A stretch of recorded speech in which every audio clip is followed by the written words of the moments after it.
के फंक्शंस, समान उत्पत्ति और अलग-अलग कार्य करने वाले जो ऑर्गन्स हैं, they are considered as homologous. जैसे हैंड्स ऑफ ह्यूमन, तो हम लोगों के हाथ में पहला जो बोन है दैट इज ह्यूमरस। यहाँ पे है बाहर की ओर अल्ना, यहाँ अल्नियर प्रोसेस है जिसके कारण ये पढ़ेंगे इंट्राइट, ये दूसरा ठीक है। यहाँ प्रोसेस है बाहर अल्ना और इनर बोन इज रेडियस, ये रेडियस और बाहर वाला अल्ना। तो ये जो हम लोगों का रेडियो अल्ना है या ह्यूमरस है, डॉग है, कैट है या पाउ है, पहले कोई भी आप सब में देखिएगा जो आगे वाला पैर है उसका भी पहला बोन है ये ह्यूमरस और उसका भी दूसरा बोन है रेडियो और सेम सेट ऑफ मसल्स। तो वहां पे तो ये चलने में काम कर रहा है, प्रोसेस में ये दौड़ रहा है, सिर्फ आगे वाला पैर से हाथ से आगे वाला पैर। या फिर जब व्हेल को देखिएगा तो उसमें फ्लिपर्स है जिससे वो स्विम करता है पानी में, तो फ्लिपर्स में भी यही सेट है बोन का, ह्यूमरस एंड रेडियोल्ना। तो यहाँ पे कार्पल्स में these are also present in whales. और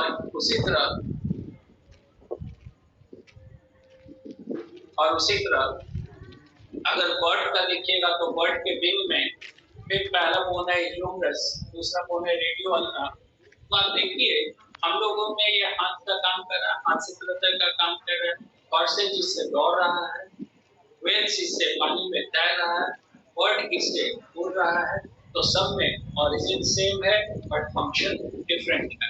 Such organs are called homologous organs, and homologous organs are the very strong group of allopatric species. Species, origin of new species. दो तरह का होता है, एक allopatric और दूसरा sympatric। पैट्रिक टर्म आता है नेशन बिल्डिंग प्लेस पे और एलोमॉर्फिक और सिम्पॉर्टिक।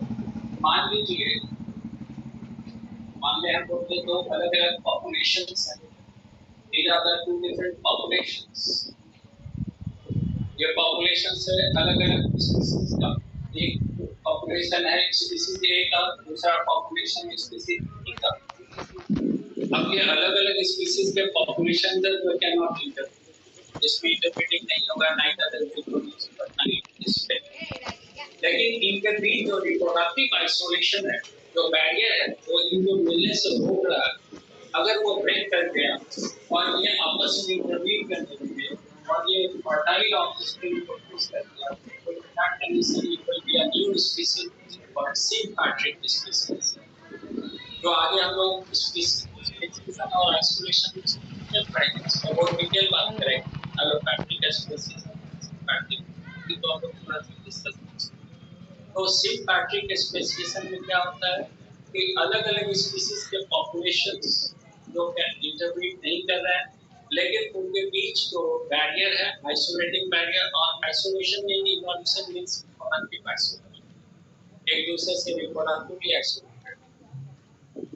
अब अगर वो कोई भी कारण, इतने भी ज्योग्राफिकल बैरियर, कोई एक यहाँ पे है इंडियन सब कॉन्टिनेंट में और एक कोई ऑस्ट्रेलिया, तो दोनों कैन नॉट इंटरप्रेट, तो ज्योग्राफिकल आइसोलेशन। ऑस्ट्रेलिया से उठा के लाते इंडिया में, लेकिन एक को कन्याकुमारी में रखे और एक को हिमालय, तो इस बार डिस्टेंस इतना ज्यादा होगा कि दे नहीं इंटरप्रेट कर सकते। अब अगर इसको डिस्टेंस आइसोलेशन कहते हैं, स्पेशियल आइसोलेशन। अब अगर उनको एक साथ रख के दिया तो हो सकता है उनका ब्रीडिंग सीजन अलग अलग, एक का ब्रीडिंग सीजन अगर मार्च से मई है तो दूसरे का हो सकता है जून से जुलाई, तो आपस में इंटरब्रीडिंग नहीं कर सकते। अब अगर मान लीजिए कि ब्रीडिंग सीजन सेम हो तो दोनों का नेचर अलग अलग हो सकता है, may be alien to each other, alien कहा जाता है, फॉरेन टू ईच अदर, वो इंटरैक्ट ही नहीं करेगा। It is called ethological isolation. Ethological means behavioural isolation. अब ये भी अगर हो गया तो फिर मैकेनिकल आइसोलेशन, इसको क्वेश्चन आ चुका है टू फॉर, ये सब डिटेल हम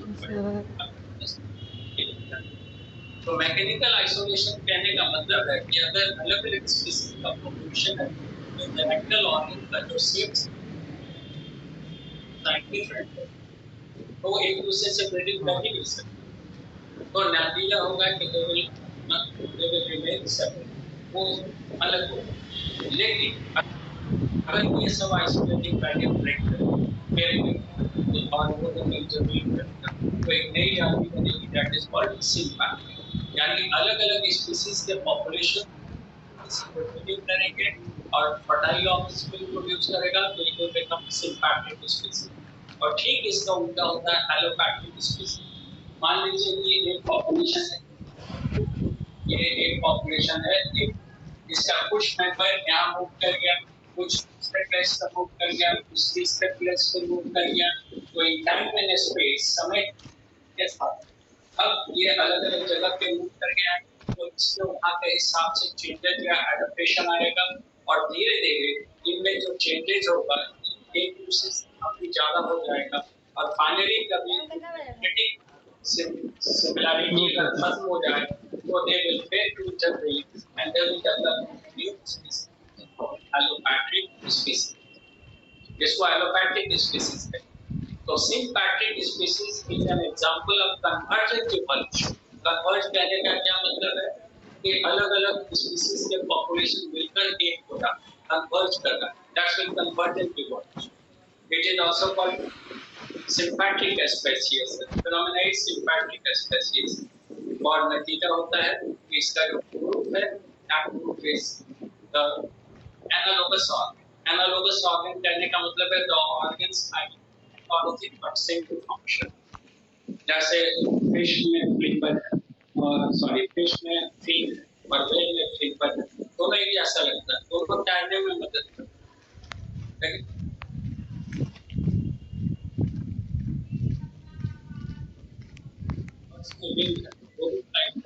अलग अलग।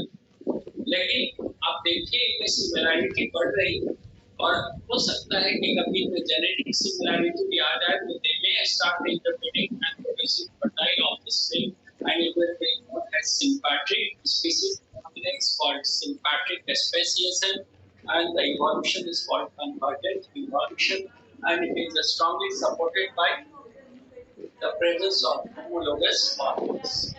और डाइवर्जेंट इवोल्यूशन जो होता है डाइवर्स करके देखा गया एक इधर तो डाइवर्जेंट इवोल्यूशन के form species and that is called allopatric species. Allopathic species और इसका प्रूफ है होमोलोगस ऑर्गन। होमोलोगस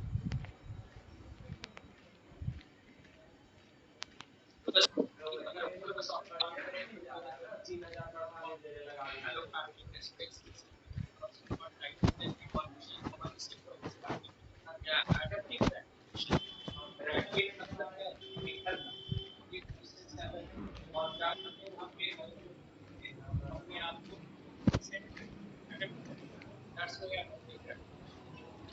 तो ये दोनों बहुत स्ट्रॉन्ग बात करते हैं 2 मिनट